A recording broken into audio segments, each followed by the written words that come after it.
Buenas tardes a todos. Hoy día, 8 de junio, vamos a trabajar en una primera parte que es la producción de tubérculos y granos, considerando todo lo que es la cadena agroproductiva.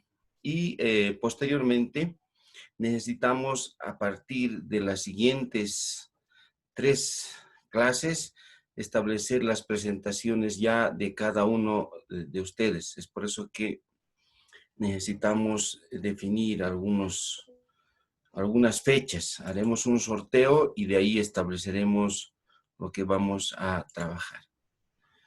Mientras tanto, vamos a unos videitos.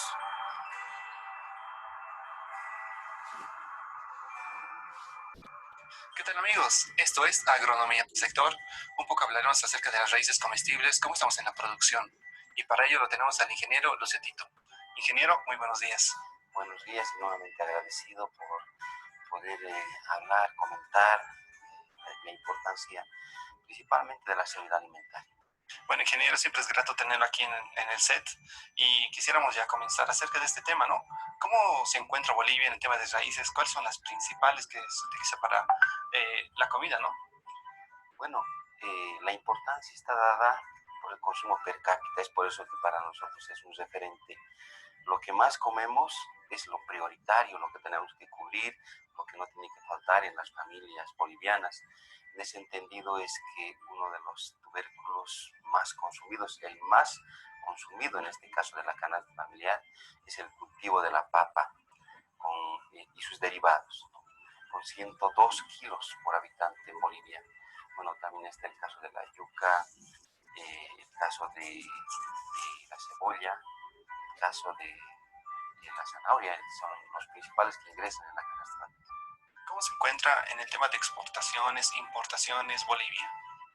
Bueno, Bolivia ha soñado con una soberanía alimentaria. Esto significa que seamos autosuficientes en todos los productos de la canasta familiar.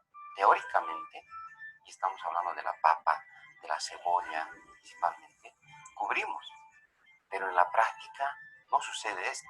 Es por eso que algunos meses, algunas evidencias también, como por ejemplo aquí la frontera más cercana de Sabadell, ingresan volúmenes un tanto ilegales de estos, y con eso estamos cubriendo la demanda nacional. En resumen, no cubrimos la demanda nacional en la práctica, especialmente en tema de papa, en tema de cebolla, zanahoria, principalmente estos porque necesitamos trabajar más. Por supuesto, pero ¿a qué se debería desde su perspectiva el ingreso de estos productos, como usted dice, ilegalmente a veces? Bueno, está relacionado a los sistemas de producción. En Bolivia nos falta desarrollar el tema de las cadenas productivas, porque necesitamos trabajar principalmente en lo que son mercados, que es el consumidor final, y desde ahí retroceder y fortalecer la producción primaria. Entonces, creemos que estamos mal en los sistemas de producción, en el enfoque de que tenemos que producir ya teniendo un objetivo. El objetivo es el mercado, es el consumo, es la demanda que existiría. Entonces, ese es el principal problema. Y el segundo problema es que nuestra producción se concentra en algunos periodos. Teóricamente decíamos que generamos los volúmenes requeridos, más de 1 millón de toneladas, por ejemplo, el caso de la papa. Sin embargo, estos se dan en un momento preciso. Estamos hablando de la campaña de verano y en invierno tenemos déficit. Entonces, tenemos que comenzar a trabajar para establecer mecanismos para conservar y, por qué no decir, transformar los productos. Bueno, es una gran problemática esto de tener que exportar, importar, ¿no?, de otros países. Pero, ¿cómo se encuentra este tema? ¿Cómo podemos subsanar estos problemas siendo la universidad el principal referente que tiene que hacer ciencia en esto? Bueno, es muy importante este punto y el pasado martes hemos tenido la reunión de docentes. Hemos reflexionado y hemos dicho, Bolivia no debería ya exportar materia prima, debería exportar en transformados. Ahí ganar, nuestros productos tienen que ganar. Y ese es el reto que se ha planteado, por ejemplo, la carrera en esta sede. Y lo hemos tomado muy a conciencia y vamos a comenzar a implementar en nuestras aulas ahora que debemos mirar, sí, la producción primaria es importante, pero mirar estrategias de transformar, ganar más recursos, pero esto significa que tenemos que hacer más esfuerzos para acompañar con asistencia técnica, con tecnología, y bueno, que el productor también esté convencido que puede ganar más transformando sus productos. Este es un tema que no solo la universidad tiene que responderlo, ¿no? Sino que tiene que venir desde el gobierno central. Bueno, hay una dejadez, si bien hay esfuerzos por algunos cultivares, como por ejemplo la papa, existen programas para criar, por ejemplo. Sin embargo, en temas específicos como por ejemplo otros tubérculos como la yuca, la papa lisa, la racacha, no existen programas específicos donde vamos y fortalecemos técnica y económicamente. Y es por eso que estos cultivos son considerados ocultos y desde ahí podríamos también incorporar para que desde ahí ofertar, diversificar la canasta. Bueno, ingeniero, muchas gracias por su presencia. Siempre muy grato tenerlo acá. Bueno, muchas gracias y atento.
Bien, hemos dado ese videíto introductorio a la importancia que tiene que ver el tema de la producción de tubérculos y granos. Parecería un tema muy pequeñito, sin embargo, si hablamos de tubérculos, estamos hablando pues de todo una serie de cultivares, desde la papa y sus más de 300 variedades y sus más de 1.300 accesiones. Estamos hablando de la maca, de la papa lisa. Entonces son infinidad de tubérculos que necesitamos trabajarlo porque al final van a soportar la canasta familiar. Y por el otro lado, los granos, ¿no? Hay desde la quinoa, la cañagua, una serie de cultivares que vamos a establecer un trabajo. Lo que vamos a hacer ahora es como introducirnos a lo que ustedes ya tienen que presentar. En la segunda parte de esta actividad del día de hoy, necesito definir con ustedes un cronograma a partir de la siguiente semana y durante las 3 sesiones siguientes para sortear la ronda de presentaciones que ya tenemos que cumplir. Necesitamos que a nivel del al azar establecerles una fecha y cederles la palabra por 15 minutos máximo. Mejor si es 10 minutos por participante, para que entre 4 o 5 estudiantes podamos abordar la temática y bueno, yo estaría centralizando los temas y estaría dando los puntos más importantes en unos 25 minutos. Entonces necesitamos hoy definir ese calendario. Empiezo con esta diapositiva porque nos enmarca el territorio donde vamos a trabajar. Nuestra asignatura es Agricultura de Altiplano y Valles. Y estas son las zonas de altura del altiplano. Y bueno, y aquí podemos ver el Illimani y las quebradas características de una región de valle. Entonces, ese es nuestro escenario nacional. En el escenario nacional, en la distribución del altiplano y valles. Sin embargo, hay que rescatar, por ejemplo, la literatura española establece que a más de 3.200 metros sobre el nivel del mar no se puede desarrollar ninguna actividad ni agrícola ni ganadera, ni menos la vida del ser humano. Eso es el parecer de la gente que vive en, por ejemplo, en Países Bajos, ¿no? Como España, Holanda. Entonces, pero nuestra tecnología ancestral han demostrado que sí se puede hacer agricultura en las zonas altoandinas y en valle. Por ejemplo, tenemos las cotañas. Las cotañas son pequeños espacios para disponer agua y muchas de estas vienen por vertiente natural. Quiere decir que de la cotaña viene aguas subterráneas y comienza a emerger. Y de ahí esta agua es llevada a áreas de producción. Estamos hablando a 4.000 metros sobre el nivel del mar.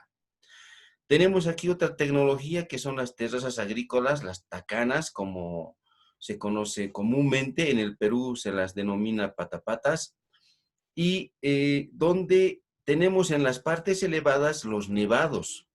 Esto es típico de lo que es, por ejemplo, el Illimani. El Illimani comienza a descongelar sus aguas y cuando descongela, a través de canales, va e irriga todas estas áreas de pendientes. En esta imagen podemos ver que, por ejemplo, la pendiente está entre 40 y 45 grados, es donde la literatura dice que por clasificación de suelos es un suelo no apto para la agricultura. Pero con estas actividades que el ser humano ha hecho, estos terraceos, la pendiente es cero, ¿no? Porque el área donde se va a hacer agricultura tiene pendiente cero. Entonces, ahí está la tecnología valiosa que elimina la pendiente y le da agua todo el año. Se dice que en las zonas altoandinas, estamos hablando de 3.900, 3.800 metros sobre el nivel del mar, se puede establecer hasta 4 cultivos, ¿no? Y detrás de esto hay una riqueza de conocimientos. Por ejemplo, estas paredes de estas terrazas son de piedra. Y cuando en la tarde estas áreas les llega al final el sol, estas acumulan esa energía del calor y soportan toda la noche. O sea, toda la noche el área está caliente. Entonces son tecnologías que hay que validarlas. Aquí hay otra cocha más grande, las cosechas de agua, que quiere decir que en estas depresiones por gravedad van y se depositan en estas perforaciones, ¿no? Aquí están. Estas, por ejemplo, son los sistemas de surcos en contorno que van a formar en unos 5 a 8 años terrazas como están aquí. O sea, el mismo clima erosiona y las vuelve en terraceos. Esta es una herramienta que seguramente ustedes han debido escuchar, es la Chaquitaglia, que han demostrado mediante una tesis que ejerce una disminución de un 30 hasta un 40% del esfuerzo físico humano. Entonces, de ahí que nuestra tecnología, tanto de altiplano y valles, es importante, se complementan porque dentro del manejo espacial, como hace, por ejemplo, el Ministerio de Medio Ambiente y Aguas, es manejar a través de cuencas, ¿no? Por ejemplo, aquí tenemos la parte final de una cuenca y esta sería una microcuenca, Entonces, es la unidad manejable. O sea, dentro de la microcuenca hay una parte alta, que es la zona andina, hay una parte media, que es la parte con pendientes, y hay una parte baja, es la parte donde, por ejemplo, se aprovecha para la horticultura. Entonces, necesitamos trabajar en ese escenario. Bolivia tiene, hay que vincularlo con la dinámica económica del país. Bolivia tiene actualmente 340 municipios, de los cuales nuestro territorio de la materia altiplano y valles aloja más del 70% de la pobreza en el país. Por eso es que estas áreas de producción, tanto de cultivos de altiplano y de valles, más están orientadas para el autoconsumo. Y poco se visibiliza y poco sale a la venta en los mercados. Entonces, de ahí que de las 5 grandes regiones que tiene el país, las 2, altiplano y valles, es la que aloja la mayor cantidad de pobreza en el país. Nosotros ahora vamos a mirar el tema de calendarios agrícolas. Ahí, por ejemplo, vamos a encontrar a los cultivos, en este caso tubérculos de papa, por ejemplo. Papa se los cosecha a partir de abril y mayo. Entonces, hasta junio. Entonces, esta es la disponibilidad de alimentos. ¿Y qué pasa estos otros meses? No hay cosechas de papa. Entonces, quiere decir que necesitamos mover el calendario, acondicionar para que el cultivar papa está en nuestro territorio, en todos los meses debería estar.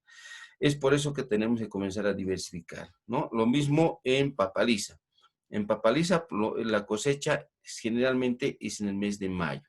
Y así, podemos ir mirando de todos los cultivares. Este es un escenario de reflexión porque los cultivos son disponibles cuando cosechamos, pero lamentablemente no hacemos transformación y conservación de alimentos, de cultivos. Entonces, por eso que necesitamos que inicialmente analizar esto y el por qué tenemos tan grandes vacíos. Esta época sería de verano, esta de invierno y esta ya no tendríamos disponibilidad de alimentos, ¿no? Y cómo vamos a trabajar.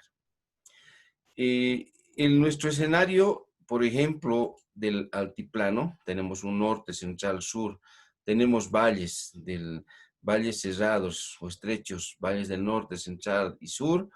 Vamos a establecer esa dinámica de que, por ejemplo, tubérculos y cereales o granos se desarrollan en ese territorio. La Universidad Mayor de San Andrés tiene su ámbito de jurisdicción, el Departamento de La Paz. De repente, aquí podamos contemplar el altiplano central, el altiplano norte, los valles cerrados y los valles estrechos. Entonces, de ahí se podría establecer un escenario de trabajo. Territorialmente, este es el escenario del altiplano y este es el de valle. Y esta mancha necrótica es una mancha negruzca. Mientras más negro es, mayor la intensidad de granizadas. Entonces, fuera que nuestra agricultura es solamente una vez al año en la zona andina, y bueno, y en los valles se puede hacer hasta 4, estas áreas de altiplano y valles están vulnerables a las amenazas, en este caso, por ejemplo, de granizadas. Lo mismo en temas de heladas, nevadas y olas de frío. Las heladas, cuando los fragmentos de humedad se vuelven ya hielo, y estos hielos llegan a la cobertura vegetal, y a la cobertura vegetal lo que provocan es necrosis, o sea, lo queman a las hojas, al fruto, etcétera. Esa es una parte. Las nevadas es la caída constante de nieve que empapa, envuelve, cubre a las áreas y bueno, las mata también a nuestros cultivares. O las olas de frío.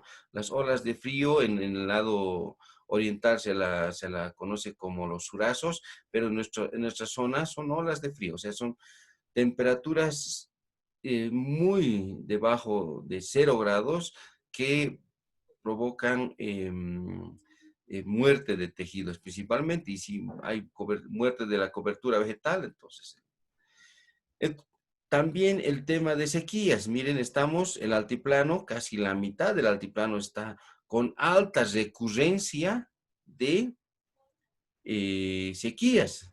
¿Qué quiere decir esta mancha azul? Quiere decir que de 10 años, 5 años hay sequía. O sea, la probabilidad que haya sequía es 50%.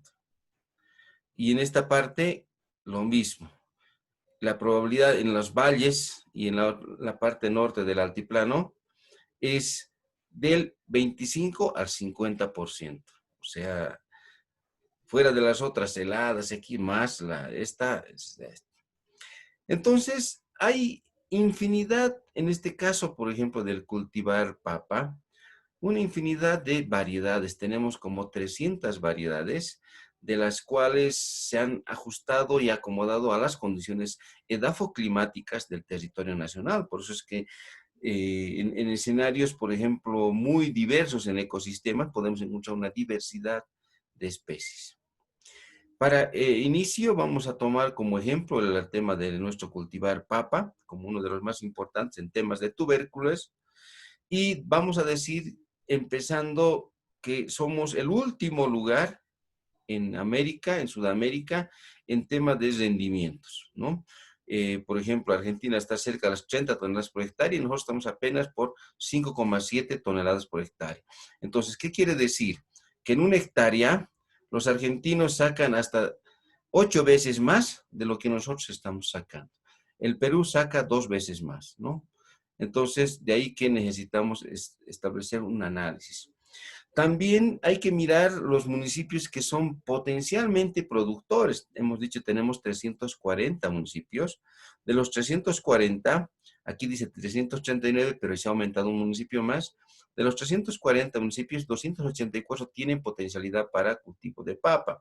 Sin embargo, el ranking de los más productivos es Sacaba, Cocapata, Tiraque, Totora, Colomi, Pocona, Achacachi, y de esa manera podemos encontrar un ranking en términos de volumen de producción, quienes producen más papa para la canasta familiar. Nos interesan estos municipios de valle y de altiplano porque nos van a establecer excedentes en las familias, en las comunidades, y ese excedente va a llegar al consumidor final. Un poco hablar del origen. Nosotros somos centro de origen junto con el Perú, de diferentes. Nosotros tenemos como 300 variedades, pero el Perú tiene muchas más en temas de su biodiversidad. Perú es más megadiverso que Bolivia. Sin embargo, tenemos una riqueza de biodiversidad. Necesitamos trabajar para fortalecer la producción, aunque tenemos que mencionar que en Santa Cruz se está produciendo ya papa en época de invierno y también en verano. Entonces es una situación diferente a nuestro territorio de altiplano y valle porque todo es tecnificado. Asimismo, Oca e Izaño. Dentro de lo que es el ciclo del cultivo del cultivar papa, en promedio se encuentra entre 120 días todas sus fases fenológicas. En este caso, por ejemplo, está enmarcado en 4 etapas. La etapa de inicio, brotación y emergencia. La segunda de desarrollo de hojas. La tercera de iniciación de los tubérculos. La cuarta de llenado de los tubérculos. Y la quinta, la madurez y la cosecha. En términos de diferentes variedades, hay variedades hasta de 180 días, que son las papas nativas, las papas amargas, y hay hasta de 100 días, son las papas industriales, ¿no? Que tienen algo de celeridad en su desarrollo. Interesante, habría que adaptarse a nuestras regiones. El Perú ha avanzado bastante en esto. El manejo del cultivo, el rendimiento y la calidad son el resultado de la acción de los factores genéticos. Tiene que ver mucho con la variedad y tiene que ver con mucho el entorno donde se desarrolla este cultivar. ¿no? Existen una infinidad de variedades. Esto, vamos a esperar la presentación de los grupos. Necesitamos establecer, por ejemplo, los requerimientos edafoclimáticos, por ejemplo, cuáles son sus temperaturas adecuadas, a qué altitud puede dar, cuántas horas sol de insolación necesita para cumplir sus funciones fisiológicas de fotosíntesis, etcétera. Necesitamos revisar todo eso. ¿Cuál es el manejo sanitario? ¿Cuáles son las plagas y enfermedades que son importantes? Las plagas. Y bueno, ya los productos procesados. Aquí podemos ver, por ejemplo, la calidad. Aquí ya es ya un producto concluido. Por eso es importante, decíamos que la alianza con los chefs sería interesante. Aquí las papas fritas con el pollo, etcétera. También se elaboran medicinas. La papa puede ser incluso comercializada a través de harinas o papas que incluso tienen bastante cantidad de antioxidantes, quiere decir que alargan la vida. También papa precocida, los congelados en los supermercados, podemos ver, por ejemplo, esas papas precocidas, ¿no? Hasta cerveza de papa se está trabajando ya en Estados Unidos. Entonces, este es un análisis corto donde estamos analizando, por ejemplo, que las exportaciones en Bolivia, o sea, que Bolivia exporte papa, han caído. Pero las importaciones, quiere decir que Bolivia trae, está con una tendencia a elevarse hacia el futuro. Hay un marco legal que alberga, cuida a cultivar, en este caso de la papa, está en la Constitución Política del Estado, donde nosotros somos centro de origen, por ejemplo, de la papa. La ley 144 de la Revolución Productiva, donde establece el consumo per cápita es prioritario, el plan de desarrollo del sector agropecuario, la agenda patriótica, y bueno, específicamente en el tema del cultivar papa, hay excesiva concentración de la producción en algunos periodos, esto es lo que les decía, que en la época de cosechas, estamos hablando de abril, mayo, el precio incluso baja la arroba hasta menos de 20 bolivianos, y eso ya no cubre ni su costo de producción.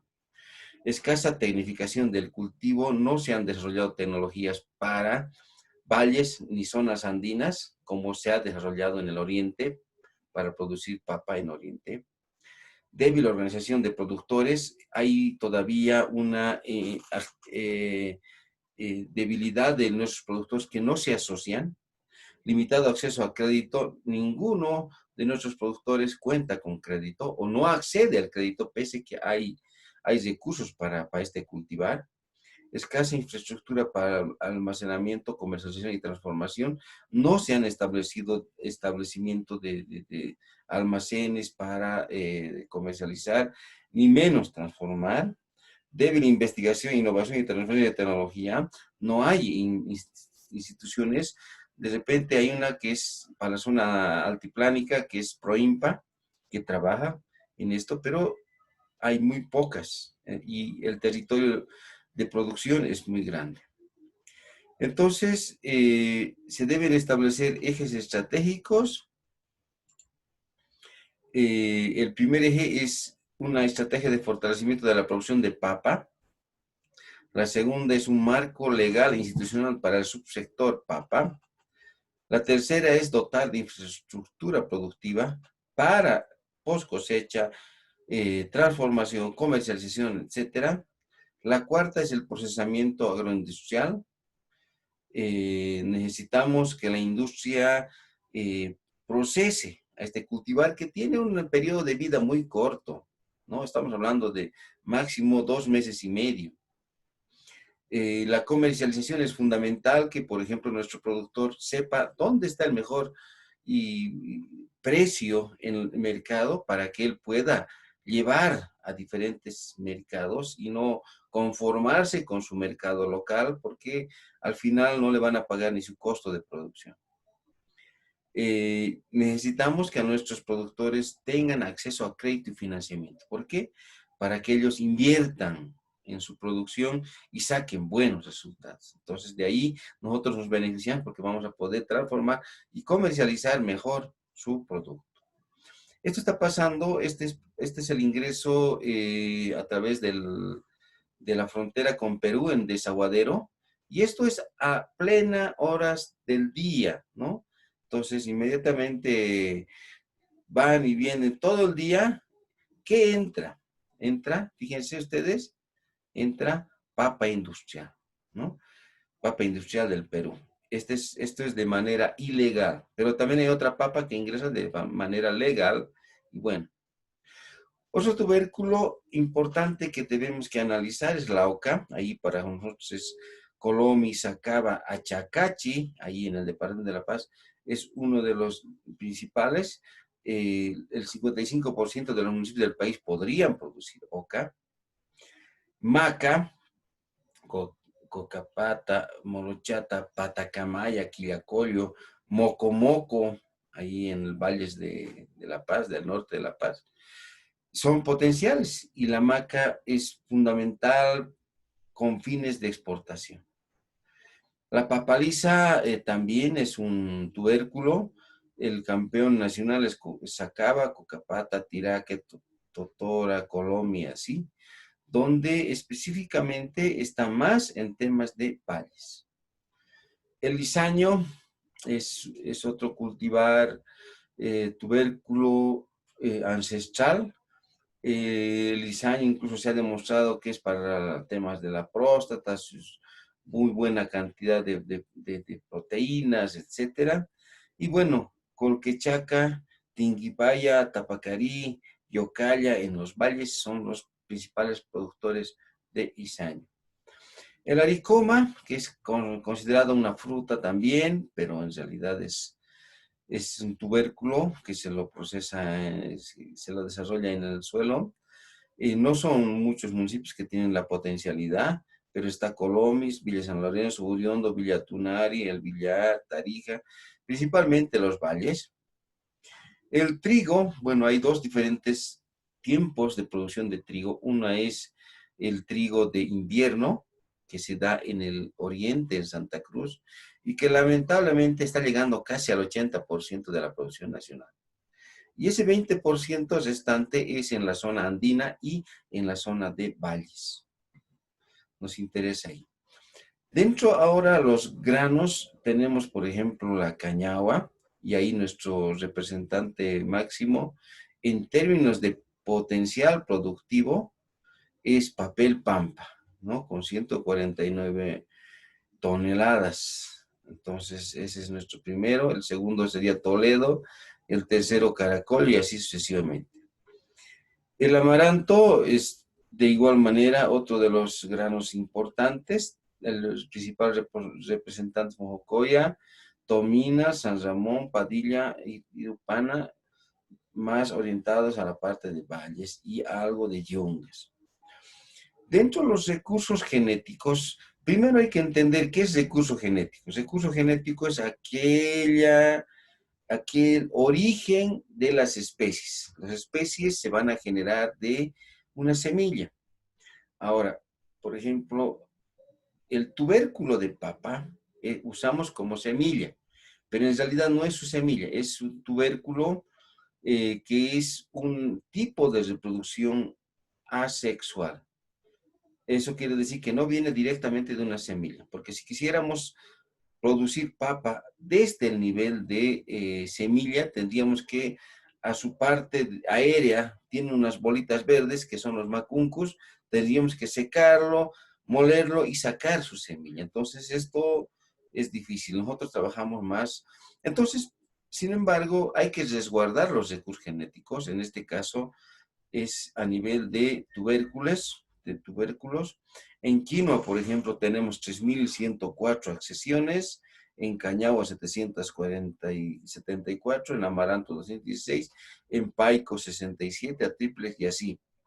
Entonces, por ejemplo, Este es el recurso que está resguardando el INIAF en Cochabamba. Es la distribución de la quinoa. Y en algunos, cada accesión tiene una coordenada XY y algunos se salían de nuestro mapa. Entonces habíamos contado en el banco de germoplasma con especies que vienen incluso desde el Perú. Y ahí tenemos qué hay que hacer para cuidar los recursos genéticos en términos de papa, por ejemplo, o de oca. Como su ciclo es anual, tenemos que anualmente refrescar. ¿Qué quiere decir? Que tenemos que volver a sembrar, cosechar, guardar, sembrar, cosechar. Ese es muy complicado el tema de los tubérculos, pero en los granos ya es más sencillo, porque podemos refrescar, digamos, cada 8 años, cada 5 años.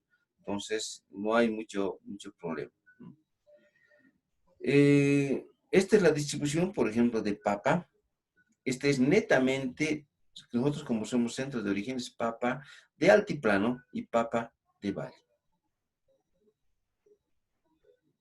Este es la distribución en términos de producción a nivel de las comunidades, donde el verde es zona de altiplano y valles en verano y estas manchas rojas es en invierno.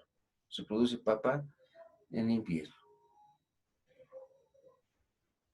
Después también tenemos la colección de granos, o sea, quiere decir que los recursos genéticos resguardamos en Toralapa, en el INIAF, de granos. Por ejemplo, de quinoa se tiene 3.178 accesiones, en cañagua 801, en amaranto 51 y así sucesivamente.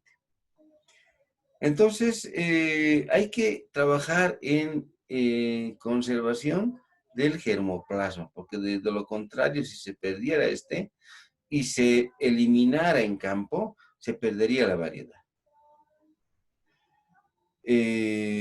Entonces, hay que establecer el resguardo del patrimonio, en este caso genético, de nuestros territorios de altiplano y valles, ¿no? Ahí están algunas imágenes. Esto es de Toralapa, donde, fíjense, se saca especies de, por ejemplo, de quinoa, y son diferentes accesiones, ¿no? Por el color podemos establecer que es otra variedad que están distribuidas en el territorio nacional.